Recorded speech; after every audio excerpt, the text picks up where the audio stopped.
नमस्कार साथियों, स्वागत है आप सभी का एक बार फिर से आपके अपने चैनल वेदांत लर्निंग पॉइंट पे। आज हम डीएलएड सेकेंड ईयर के 8वें प्रश्न पत्र विज्ञान के बारे में बात करने वाले हैं। इसके जितने भी महत्वपूर्ण प्रश्न हैं आज हम सारे के सारे करेंगे। यदि आप चैनल पर नए हैं तो सब्सक्राइब जरूर कर लीजिए। आइए शुरू करते हैं। पहली इकाई है विज्ञान की अवधारणाओं का पुनरावलोकन। पहला प्रश्न है इसमें, चंद्र ग्रहण के दौरान चंद्रमा पर परछाई बनती है, पृथ्वी की बनती है। जब सूर्य पूर्ण रूप से या आंशिक रूप से चांद से ढका होता है यह स्थिति कहलाती है सूर्य ग्रहण। जंग लगने के लिए कौन से गैस का होना अनिवार्य है? ऑक्सीजन। रासायनिक परिवर्तन का एक उदाहरण है जंग लगना। रेफ्लेसिया एक है परजीवी। इलेक्ट्रॉन बोल्ट किसका मात्रक है? ऊर्जा का। बस में ड्राइवर के पास लगा दर्पण होता है उत्तल दर्पण। रात में तारे क्यों चमकते हैं? अनेक अपवर्तन के कारण। अवतल लेंस द्वारा प्रतिबिंब सदैव बनते हैं आभासी व छोटे। मानव शरीर में सबसे बड़ी ग्रंथि होती है यकृत। सर्वप्रथम कोशिका की खोज किसने की थी? रॉबर्ट हुक ने। धनायन बनते हैं इलेक्ट्रॉन त्यागने से। एलपीजी में मुख्यता होती है द्रव्य ब्यूटेन व आइसोब्यूटेन की। वायरस की खोज किसने की थी? इवानोवस्की ने। न्यूट्रॉन की खोज किसने की थी? चैडविक ने। वर्षा किस कारण से होती है? जलवाष्प के संघनन के कारण। स्टोमेटा के द्वारा पेड़ पौधों में कौन सी क्रिया होती है? श्वसन। मनुष्य के शरीर में प्रचुर मात्रा में पाए जाने वाला तत्व कौन सा है? ऑक्सीजन। मानव शरीर में कुल कितनी हड्डियां होती हैं? 206। शरीर की सबसे मजबूत हड्डी कहाँ होती है? जबड़े की। शरीर की सबसे लंबी हड्डी कौन सी होती है? फीमर। दूध में कौन सा प्रोटीन पाया जाता है? कैसीन। मानव हृदय में कितने कोष्ठक होते हैं? 4। रुधिर दबाव बीपी मापक यंत्र है मैनोमीटर। मानव शरीर का रक्त बैंक किसे कहा जाता है? प्लीहा या तिल्ली को। सूर्य पर पाए जाने वाले तत्व हैं हाइड्रोजन बेरिलियम। लाल ग्रह है मंगल। चंद्रमा है उपग्रह। सबसे अधिक उपग्रहों वाला ग्रह है बृहस्पति। पृथ्वी अपनी धुरी पर घूमती है पश्चिम से पूर्व की ओर। पृथ्वी का निकटतम ग्रह है शुक्र। स्वयं के प्रकाश से प्राकृतिक पिंड है ध्रुव तारा। आकाशीय जलते हुए चमकने वाले पिंड कहलाते हैं उल्काएं। सूर्य के सबसे निकट ग्रह है बुध। अंतरिक्ष यात्री को आकाश किस रंग का दिखता है? काला। ज्वार भाटा उत्पन्न होते हैं चंद्रमा के आकर्षण से। यदि हम एक काली पेंट की गई प्लेट को सूर्य के प्रकाश में रख दें तो इसका ताप पहले बढ़ेगा फिर नियत हो जाएगा। रंगीन फूलों के रंग का कारण वर्णिलवक है। जीन उपस्थित होते हैं डीएनए पर। कोशिका भित्ति पाई जाती है पादक कोशिका में। आत्महत्या का थैला है लाइसोसोम। लार में उपस्थित एंजाइम है टायलिन। पित्त का स्राव होता है यकृत द्वारा। इंसुलिन का स्राव होता है अग्नाशय के द्वारा। शरीर में वृक्क का कार्य है उत्सर्जन। पुष्प का नर जननांग है पुंकेसर। पुष्प का मादा जननांग है स्त्री केसर। वाष्पोत्सर्जन की क्रिया पेड़ पौधों में किसके द्वारा होती है? पर्ण रंध्र के द्वारा। वाष्पोत्सर्जन की क्रिया द्वारा किसका उत्सर्जन होता है? H2O का। मानव के चेहरे में कितनी हड्डियां होती हैं? 14। पायरिया नामक रोग मानव शरीर के किस अंग में होता है? दांत। डीपीटी टीके से बचाव होता है डिप्थीरिया का, काली खांसी का, टेटनस का, तीनों का होता है डी सही रहेगा। हैजा का जीवाणु है विब्रियो कॉलेरी। विटामिन के की कमी से होने वाला रोग है हीमोरेज। निम्न में रासायनिक परिवर्तन है दही का जमना। खद्यनता नापते हैं सिस्मोग्राफ से। ये सारे आंसर हैं, मैच कर लीजिएगा। रिक्त स्थान है इसके स्कैरिस। मनुष्य में पाए जाने वाले अंतः परजीवी हैं। 23 मार्च एवं 22 सितंबर को दिन और रात की अवधि बराबर होती है। लाइकेन सहोपकारिता को दर्शाते हैं। पौधे प्रकाश संश्लेषण की क्रिया में कार्बन डाइऑक्साइड ग्रहण करते हैं। 5 जून को विश्व पर्यावरण दिवस के रूप में मनाया जाता है। बायोगैस में मुख्यतः मीथेन गैस होती है। कांसा एक प्रथम मिश्र धातु है जिसने विज्ञान के क्षेत्र में क्रांति लाई थी। चांदी एक सर्वाधिक तन्य धातु है। तांबा सबसे कम प्रतिरोध करने वाला धातु है। विद्युत बल्ब में तार टंगस्टन धातु के बने होते हैं।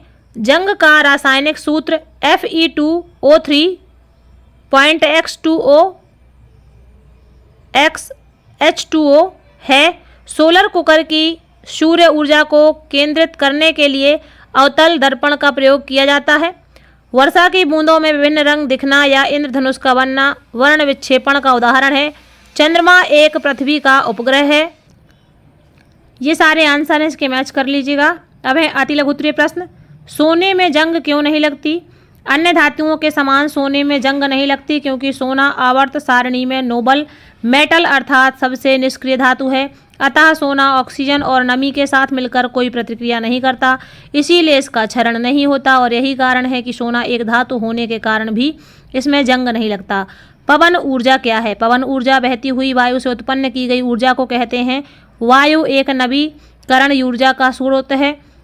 पवन ऊर्जा बनाने के लिए हवादार जगहों पर पवन चक्कियों को लगाया जाता है जिनके द्वारा वायु की गतिज ऊर्जा यांत्रिक ऊर्जा में परिवर्तित हो जाती है।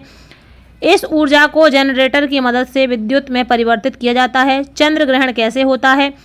जब सूर्य की परिक्रमा के दौरान पृथ्वी, चंद्रमा और सूर्य के बीच में अंतर आ जाता है। इस अवस्था में सूर्य का प्रकाश चंद्रमा पर नहीं पहुंचता और पृथ्वी की परछाई चंद्रमा पर बनती है, तब इसे ही चंद्र ग्रहण कहते हैं। कीटभक्षी पौधे कीड़ों को कैसे खाते हैं? कीटभक्षी पौधे कीड़ों को क्यों खाते हैं?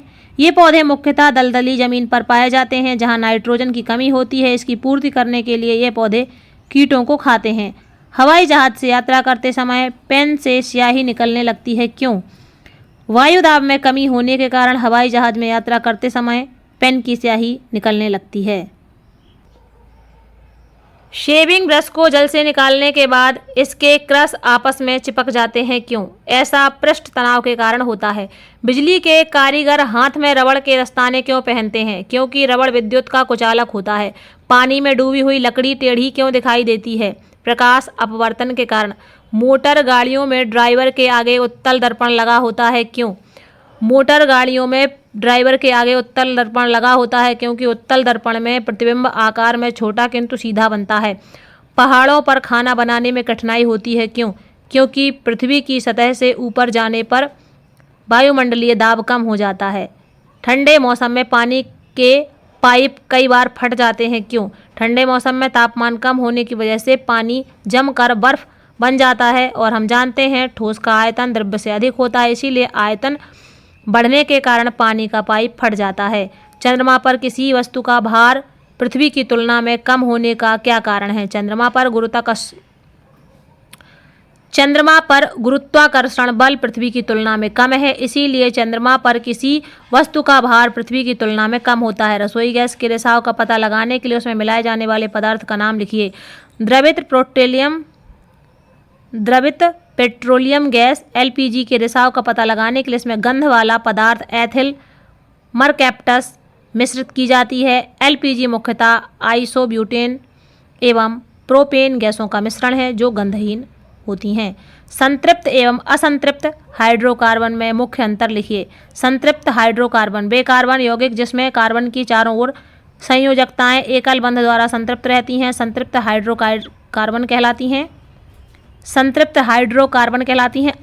हाइड्रोकार्बन ऐसे कार्बन जिनमें कार्बन परमाणु के मध्य कम से कम एक द्विबंध या त्रिबंध हो, असंतृप्त हाइड्रोकार्बन कहलाते हैं।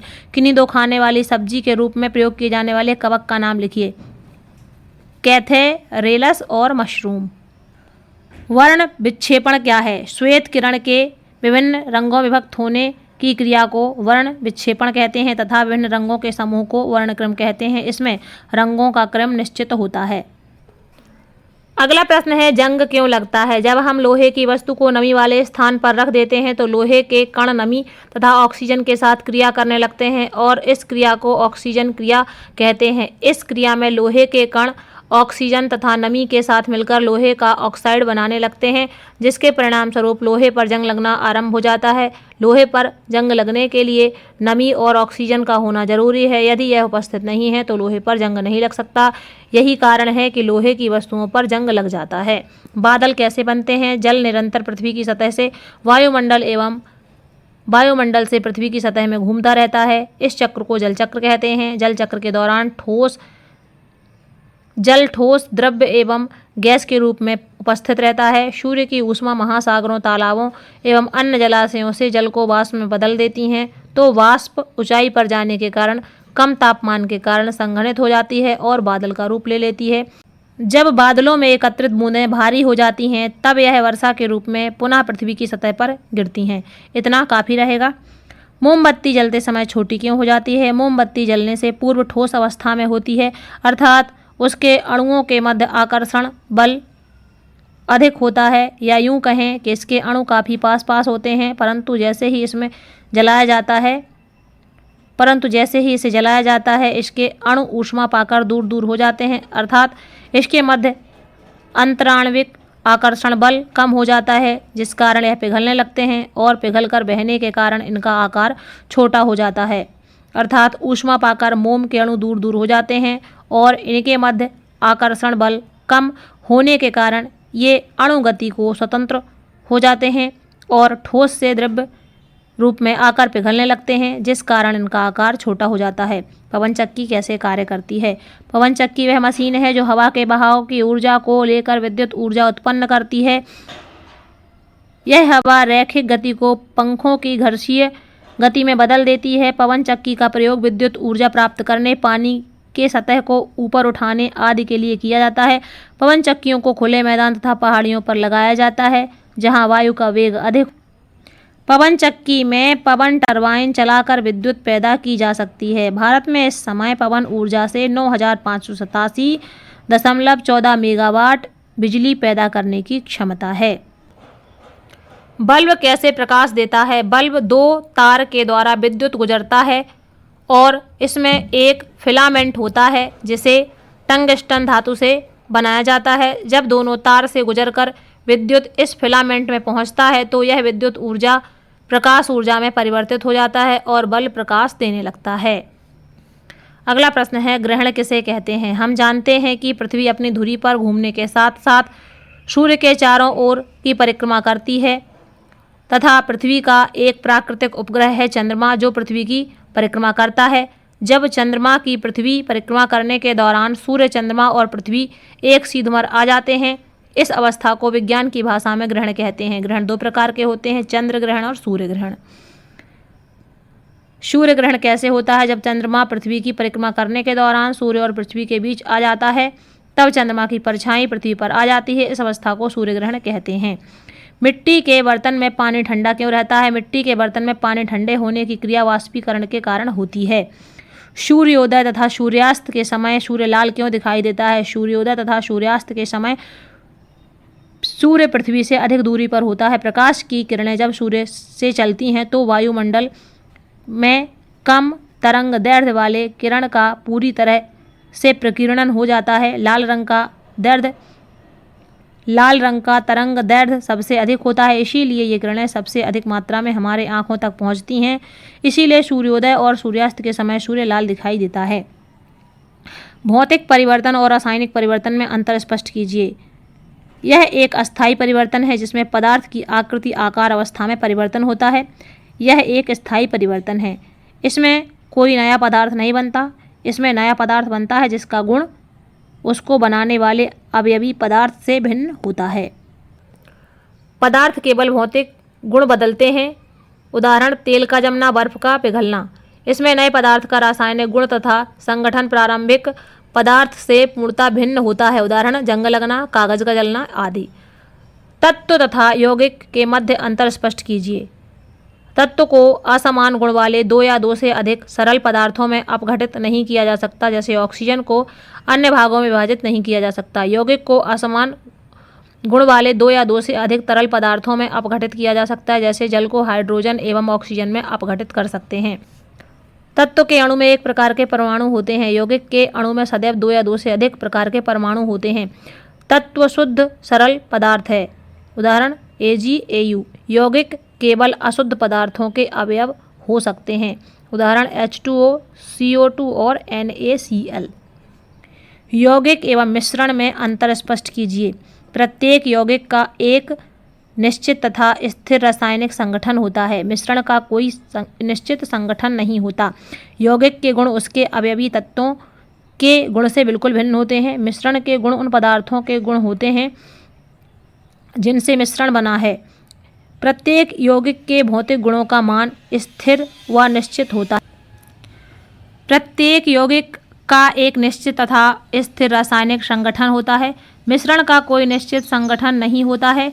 यौगिक के गुण उसके अवयवी तत्वों के गुण से बिल्कुल भिन्न होते हैं। मिश्रण के गुण उन पदार्थों के गुण होते हैं जिनसे मिश्रण बना है। प्रत्येक यौगिक के भौतिक गुण का मान निश्चित एवं स्थिर होता है। मिश्रण के भौतिक गुण का मान निश्चित नहीं होता। यौगिक के अवयवों को साधारण भौतिक विधियों द्वारा पृथक नहीं किया जा सकता है। मिश्रण के अवयवों को साधारण भौतिक विधियों द्वारा अलग किया जा सकता है। यौगिक शुद्ध एवं समांग रासायनिक पदार्थ हैं। उदाहरण H2O, CO2, NO3, NaCl। मिश्रण समांग एवं विषमांग दोनों प्रकार के होते हैं। ये अशुद्ध हैं। वायु मिश्रण का बनना या उसके अवयवों का पृथक होना भौतिक परिवर्तन है। इन परिवर्तनों में साधारणतः ऊष्मा, प्रकाश आदि का उत्सर्जन या अवशोषण होता है। यौगिक का बनना तथा अपघटित होना रासायनिक परिवर्तन है। इन परिवर्तनों में प्रायः ऊष्मा, प्रकाश आदि का उत्सर्जन या अवशोषण होता है। ऊष्मा एवं ताप में अंतर लिखिए। ऊष्मा ऊर्जा का एक रूप है। ताप किसी वस्तु की ऊष्मीय अवस्था को प्रदर्शित करता है। ऊष्मा का मात्रक कैलोरी या जूल है। ताप को परोक्ष रूप से मापा जाता है। ताप के मात्रक सेल्सियस, फ़ारेनहाइट एवं केल्विन है। दो पदार्थों का ताप भिन्न भिन्न होने पर उनकी ऊष्मीय मात्रा समान हो सकती है। ऊष्मीय मात्रा भिन्न भिन्न होने पर भी दो वस्तुओं के ताप समान हो सकते हैं। प्रकाश संश्लेषण को समीकरण सहित बताइए। सजीव कोशिकाओं के द्वारा प्रकाशीय ऊर्जा को रासायनिक ऊर्जा में परिवर्तित करने की क्रिया को प्रकाश संश्लेषण कहते हैं। प्रकाश संश्लेषण वह क्रिया है जिसमें पौधे अपने हरे रंग वाले अंगों जैसे पत्तियों के द्वारा सूर्य के प्रकाश की उपस्थिति में वायु से कार्बन डाइऑक्साइड तथा भूमि से जल लेकर जटिल कार्बनिक खाद्य पदार्थों जैसे कार्बोहाइड्रेट्स का निर्माण करते हैं एवं ऑक्सीजन गैस को बाहर निकालते हैं। इसका रासायनिक समीकरण है 6CO2 + 6H2O arrow C6H12O6 + 6O2। चींटी या मधुमक्खी के काटने वाले स्थान पर खाने वाला सोडा क्यों लगाते हैं? खाने वाले सोडे की प्रकृति क्षारीय होती है और चींटी या मधुमक्खी के दंश में अम्ल होता है। जब दंश की स्थान पर जब गीला सोडा लगाते हैं तो विष में उपस्थित अम्ल उदासीन हो जाता है, जिससे चींटी या मधुमक्खी के काटने का असर कम हो जाता है। चाल और वेग में अंतर लिखिए। महत्वपूर्ण प्रश्न हैं, आ सकते हैं। गतिशील वस्तु द्वारा 1 सेकंड में तय की गई दूरी को वस्तु की चाल कहते हैं। गतिशील वस्तु द्वारा किसी निश्चित दिशा में 1 सेकंड में तय की गई दूरी को वस्तु का वेग कहते हैं। अदिश राशि है, सदिश राशि है। धनात्मक एवं शून्य हो सकती है, धनात्मक, ऋणात्मक और शून्य हो सकती है। मात्रक मीटर सेकंड, मात्रक मीटर सेकंड। वेग और चाल का अंतर। प्रकाश की कोई 4 विशेषताएं लिखिए। प्रकाश के परावर्तन को समझाइए। प्रकाश सीधी रेखा में गमन करता है। प्रकाश प्रकाशमान वस्तुओं द्वारा उत्पन्न ऊर्जा है। प्रकाश निर्वात में गमन कर सकता है। प्रकाश पारदर्शी वस्तु से होकर गुजर सकता है किंतु अपारदर्शी वस्तु से नहीं। प्रकाश का परावर्तन दीर्घ उत्तरीय प्रश्न 8। यहाँ पर थोड़ा सा बता देती हूँ। प्रकाश का परावर्तन जब दर्पण लेकर सूर्य के प्रकाश को 2 दीवार पर डालते हैं तो वहाँ पर प्रकाश का परावर्तन होता है। दर्पण को घुमाने पर परिवर्तित प्रकाश की दिशा को बदला जा सकता है। जब प्रकाश अपारदर्शी समतल सतह से टकराता है तो उसी दिशा में वापस लौट आता है। यह घटना प्रकाश का परावर्तन कहलाती है। अब चलते हैं अगली इकाई की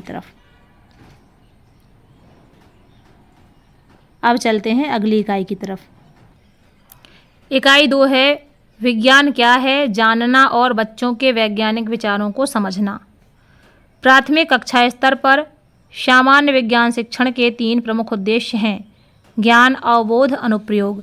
शिक्षा के उद्देश्य के ज्ञानात्मक पक्ष में शामिल है अवबोध। छात्र भोजन के मुख्य अवयवों की सूची बना सकेंगे। यह शिक्षण के किस स्तर के उद्देश्य को इंगित करता है? ज्ञान। प्राथमिक विद्यालय में विज्ञान संग्रहालय बनाने का सबसे प्रमुख उद्देश्य है छात्रों में अवलोकन तथा संग्रहण करने की आदत डालना।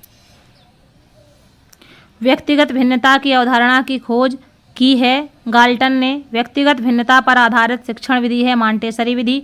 किस शिक्षाविद ने सीखने के 5 चरण बताए हैं? हर्बर्ट ने। प्राथमिक विद्यालय के छात्रों के लिए एनसीएफ 2005 द्वारा निर्धारित पाठ्यक्रम से प्रतिबिंब और अपवर्तन के लिए किरण आरेख क्यों हटाए गए हैं? यह इस उम्र के छात्रों की समझ से परे है। इसके बाद इसके रिक्त स्थान। विज्ञान प्रक्रिया एवं उत्पाद दोनों है। विज्ञान अनुभवजन्य अवलोकन की संचयी एवं क्रमबद्ध प्रक्रिया है जिसके परिणाम स्वरूप प्रत्ययों एवं सिद्धांतों का निर्माण होता है। प्रक्षेपण पर आधारित तथ्यों और नियमों का सुव्यवस्थित ज्ञान ही विज्ञान है। वैज्ञानिक प्रक्रिया का प्रथम चरण क्या है? समस्या की पहचान। पाठ्य योजना किस पर आधारित होती है? पाठ्य योजना एक कालांश के प्रकरण पर आधारित होती है। विज्ञान के सिद्धांत और ज्ञान कैसे होते हैं? विज्ञान का ज्ञान और सिद्धांत अस्थायी है। विद्यार्थियों में तर्क शक्ति का विकास करना किस प्रकार का उद्देश्य है? विद्यार्थियों में तर्क शक्ति का विकास करना विज्ञान का सामान्य उद्देश्य है। अब इसके हैं कुछ लघु उत्तरीय प्रश्न। अति लघु उत्तरीय प्रश्न। विज्ञान को संपूर्ण रूप से परिभाषित करने वाली एक परिभाषा लिखिए। फेडरिक एवं फिट्जपैट्रिक के अनुसार विज्ञान एक अनुभवजन्य अवलोकन की एक संचयी एवं अंतहीन क्रमबद्धता है जिसके परिणाम स्वरूप प्रत्ययों व सिद्धांतों का निर्माण होता है। प्रत्ययों और सिद्धांतों को फिर से प्रायोगिक निरीक्षणों के संदर्भ में संशोधित किया जाता है। इस प्रकार विज्ञान ज्ञान व ज्ञानार्जन विधि दोनों से ही संबंधित है। विज्ञान की विशेषता स्पष्ट कीजिए। विज्ञान एक क्रिया है। विज्ञान अनुभवजन्य ज्ञान है। विज्ञान एक उत्पाद है, साथ ही एक प्रक्रिया भी है। विज्ञान जांच करने एक तरीका है। विज्ञान सत्य का एक ढेर है। विज्ञान व्यवस्थित ज्ञान है। विज्ञान सदैव क्या, क्यों और कैसे पर निर्भर करता है। विज्ञान का सांस्कृतिक महत्व स्पष्ट कीजिए। विज्ञान का सांस्कृतिक महत्व है यह संस्कृति निर्माण, उसमें अभिवृद्धि, सांस्कृतिक धरोहर की सुरक्षा एवं लुप्त संस्कृति वैभव की खोज में विज्ञान का महत्वपूर्ण योगदान है क्योंकि हमारे चिंतन को प्रभावित करता है। कल तक जिन अनजान रहस्यों से डरते भागते और देवी के प्रकोप मानते थे उन्हें रहस्यों को विज्ञान ने दूर किया, हमारा जीवन सरल बना दिया। हमारी प्राचीन संस्कृत धरोहर की सुरक्षा भी विज्ञान के आधुनिक साधनों से ही संबंधित है। हमारी सांस्कृतिक धरोहर की सुरक्षा भी विज्ञान के आधुनिक साधनों से ही संभव है। विज्ञान का नैतिक महत्व स्पष्ट कीजिए। नैतिकता का एक सापेक्ष प्रत्यय है जो समय, स्थान, व्यक्ति व परिस्थिति से सर्वाधिक प्रभावित होती है। यही कारण है कि नैतिक मूल्य का स्वरूप हमेशा बदलता रहता है, लेकिन कुछ आधारभूत नैतिक मूल्य हैं, शाश्वत हैं और हमेशा स्थिर होता है। वह नैतिक मूल्य है सत्य। 3 मुख्य शाश्वत मूल्य सत्य, शिव और सुंदर में विज्ञान को सत्य की प्राथमिकता देता है। सत्य पर आधारित नैतिक मान्यताएं, कठिन से कठिन परीक्षाएं, सत्य पर आधारित नैतिक मान्यताएं कठिन से कठिन परीक्षा में खरी उतरी हैं क्योंकि सत्य पर आधारित व्यवहार किसी भी नैतिक दृष्टिकोण से हीन प्रमाणित नहीं किया जा सकता और सत्य विज्ञान की आत्मा है। चलते हैं अगली इकाई की तरफ। अगली इकाई है 3 सभी के लिए विज्ञान। वन्य जीव सुरक्षा अधिनियम कब बना? 1972। वन्य संरक्षण अधिनियम कब बना? 1980। पर्यावरण सुरक्षा अधिनियम कब बना? 1986। भारतीय वन प्रबंधन संस्थान कहाँ है? भोपाल। गिद्ध संरक्षण परियोजना का प्रारंभ किया गया 2006। विश्व स्वास्थ्य दिवस कब मनाया जाता है? 7 अप्रैल। विश्व जल दिवस कब मनाया जाता है? 22 मार्च। विश्व जैव विविधता दिवस कब मनाया जाता है? 22 मई। विश्व जनसंख्या दिवस कब मनाया जाता है? 11 जुलाई। ओजोन परत के क्षय का मुख्य कारण है क्लोरोफ्लोरोकार्बन। भारत में चिपको आंदोलन के प्रवर्तक रहे हैं सुंदरलाल बहुगुणा। जल के एक अणु के निर्माण में हाइड्रोजन के कितने परमाणु भाग लेते हैं? 2। जल के अणु के निर्माण में हाइड्रोजन के कितने परमाणु भाग लेते हैं? 2। ग्रीन हाउस प्रभाव में कौन सी गैस प्रमुख है? Carbon dioxide. पृथ्वी के तापमान वृद्धि के लिए उत्तरदायी गैस है कार्बन डाइऑक्साइड। वनों का कार्य नहीं है तापमान में वृद्धि। कम समय में अधिक बुआई के लिए उपयोगी यंत्र है सीड ड्रिल। दोमट मिट्टी का मिश्रण है बालू व चिकनी मिट्टी। पर्यावरण प्रदूषण निवारण और नियंत्रण प्राधिकरण ने किस राज्य में डीजल जनरेटर को प्रतिबंधित किया है? दिल्ली। अम्ल वर्षा के लिए उत्तरदायी है सल्फर डाइऑक्साइड एवं नाइट्रोजन डाइऑक्साइड। निम्नलिखित में से कौन सा ईंधन न्यूनतम पर्यावरणीय प्रदूषण उत्पन्न करता है? हाइड्रोजन। ओजोन परत के क्षरण से होने वाली समस्या है पराबैंगनी किरणों का पृथ्वी की सतह तक पहुंचना। मिट्टी में जीवाश्म का प्रतिशत पाया जाता है 5। कौन सी मिट्टी फसल उत्पादन की दृष्टि से उत्तम है? दोमट। जैव पदार्थ की अधिक मात्रा से भूमि का रंग हो जाता है काला। बरसात के दिनों में जो फफूंदी रोटी अचार चमड़े आदि पर लगी है वह मोल्डस है। अमोनियम सल्फेट पौधों के लिए क्या करता है? हरी पत्तियों की वृद्धि। भूमि अपर्दन का कारण है बाढ़। इसी के साथ ही ये सारे आंसर हैं इसके, देख लीजिएगा। रिक्त स्थान की पूर्ति करेंगे। ऋतुओं के आधार पर 3 प्रकार की फसलें होती हैं। दुफन एवं तिफन बुआई की एक विधि है। रंध्रता सबसे कम होती है चिकनी मिट्टी में। दोमट मिट्टी बालू और चिकनी मिट्टी का मिश्रण है।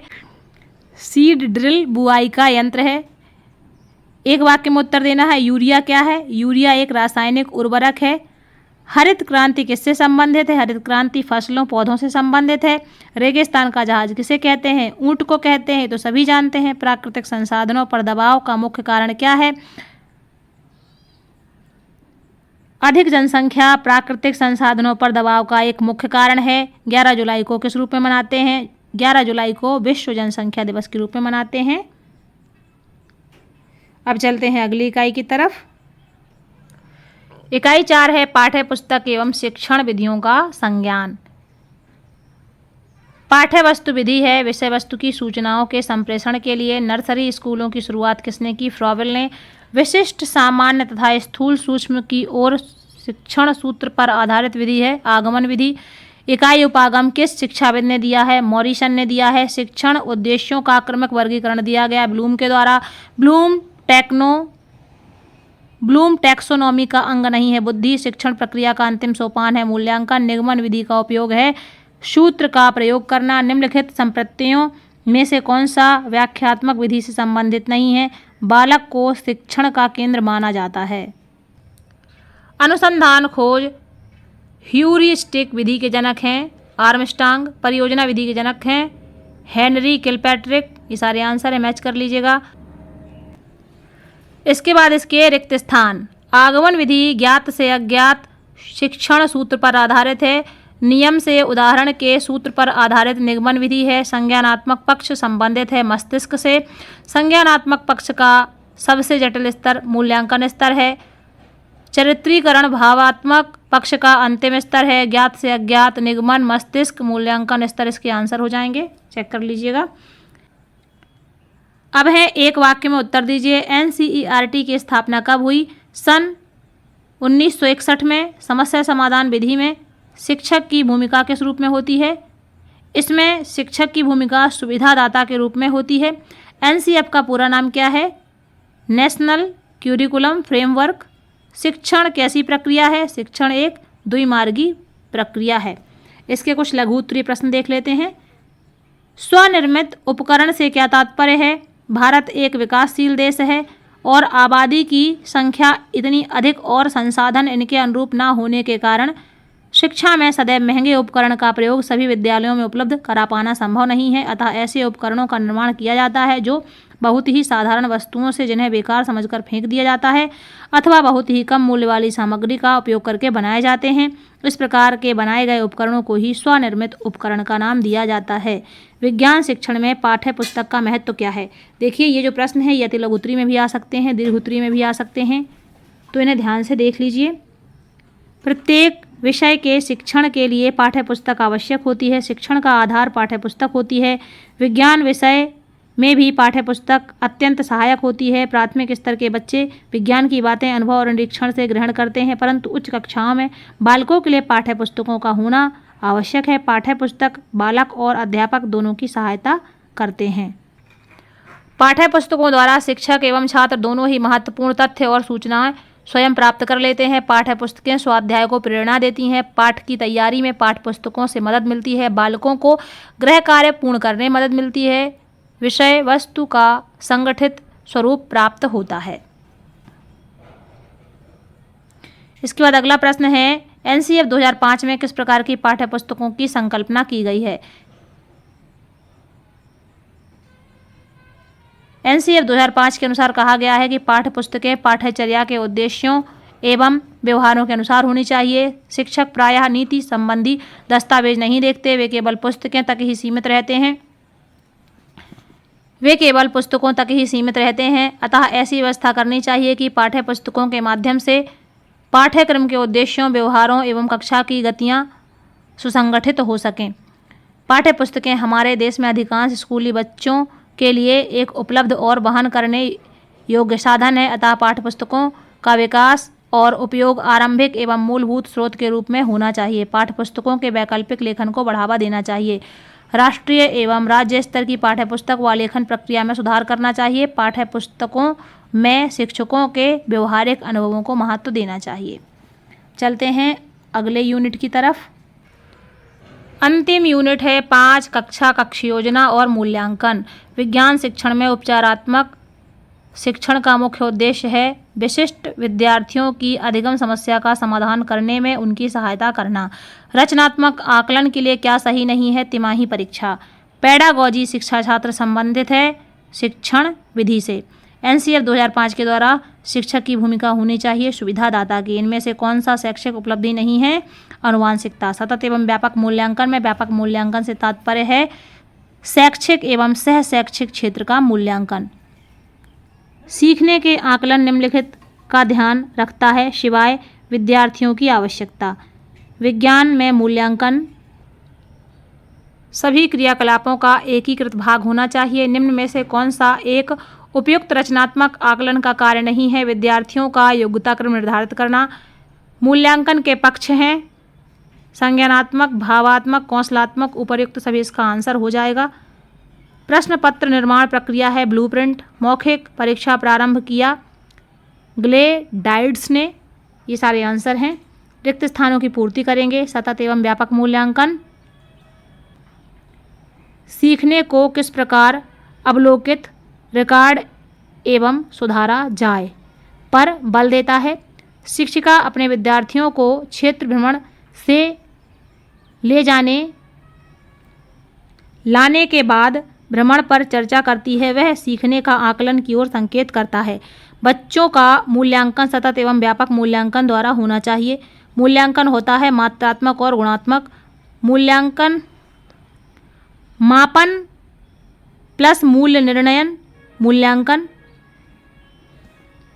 एक वाक्य में उत्तर देना है। शैक्षिक मूल्यांकन का क्या अर्थ है? शैक्षिक मूल्यांकन का अर्थ है छात्रों की प्रगति का आकलन करना। औसत बुद्धि के स्तर के विद्यार्थियों की बुद्धिलब्धि कितनी होती है? 90 से 103 डेसिबल तक होती है। जिस उद्देश्य की पूर्ति के लिए परीक्षण का निर्माण हुआ हो वह उसकी पूर्ति करे तो यह परीक्षण क्या होगा? वैध होगा। ऐसा परीक्षण जो बार बार प्रयोग करने पर एक जैसा परिणाम दे क्या कहलाता है? विश्वसनीय कहलाता है। निदान शब्द का प्रयोग किसके लिए किया जाता है? मापन के लिए। इसके बाद कुछ अति लघुत्तरीय प्रश्न है। नीलपत्रक या ब्लूप्रिंट क्या होता है? प्रश्न आ सकता है ये। नीलपत्रक एक त्रिभुजी तालिका है जो पूरे परीक्षण की रूपरेखा का विहंगम दृश्य प्रस्तुत करती है, जिसमें एक साथ प्रकरण, शिक्षण उद्देश्य, प्रश्नों के प्रकार, प्रश्नों की संख्या एवं अंकों के वितरण के पारस्परिक संबंधों को देखा जा सकता है। रचनात्मक एवं योगात्मक आकलन में अंतर स्पष्ट कीजिए। रचनात्मक आकलन शिक्षण प्रक्रिया की दशा का ज्ञान कराता है तथा योगात्मक आकलन शिक्षण प्रक्रिया कितनी सफल रही है इसका ज्ञान कराता है। रचनात्मक आकलन शिक्षण प्रक्रिया के दौरान लगातार होती है, जबकि योगात्मक आकलन एक निश्चित अवधि के पश्चात होता है। रचनात्मक आकलन अधिगम के लिए आकलन के रूप में किया जाता है, जबकि योगात्मक आकलन अधिगम का आकलन के रूप में किया जाता है। रचनात्मक आकलन का कार्य छात्रों को पृष्ठपोषण प्रदान करना है, जबकि योगात्मक आकलन छात्रों को ग्रेड या प्रमाण प्रदान करता है। रचनात्मक आकलन विद्यार्थी को यह बताता है कि उसे कहाँ सुधार की आवश्यकता है, जबकि योगात्मक मूल्यांकन यह बताता है कि उसे कितना सुधार किया है। एक उपलब्धि परीक्षण के निर्माण के दौरान किन बातों की सावधानी बरतनी चाहिए? उपलब्धि परीक्षण को सफल बनाने में निम्न बातों का ध्यान देना आवश्यक है। अस्पष्ट महत्वहीन प्रश्नों को स्थान नहीं देना चाहिए। प्रश्नों की भाषा, रचना, व्याकरण की दृष्टि से शुद्ध और प्रभावशाली होनी चाहिए। प्रत्येक प्रश्न का निर्माण किसी उद्देश्य की जांच के लिए होना चाहिए। प्रश्नों का स्तर ज्ञान, बोध, प्रयोग एवं कौशल स्तर के होने चाहिए। प्रश्नों का कठिनाई स्तर ना उच्च हो न निम्न। सतत और व्यापक मूल्यांकन के लक्ष्य क्या हैं? सतत एवं व्यापक CCE का मुख्य उद्देश्य विद्यार्थी की विद्यालय में उपस्थिति के दौरान उसके हर पहलू का मूल्यांकन करना है। CCE का उद्देश्य विद्यार्थियों में परीक्षा के तनाव को कम करना है। CCE का उद्देश्य मूल्यांकन को व्यापक एवं नियमित बनाना है। CCE का एक उद्देश्य रचनात्मक शिक्षण के लिए शिक्षण को स्थान प्रदान करना है। CCE का एक उद्देश्य निदानात्मक एवं उपचारात्मक शिक्षण में सहायता प्रदान करना है। CCE का एक उद्देश्य बृहद कौशल वाले विद्यार्थियों का निर्माण करना है। CCE का एक महत्वपूर्ण उद्देश्य छात्रों को आत्म मूल्यांकन के अवसर प्रदान करना है। CCE का उद्देश्य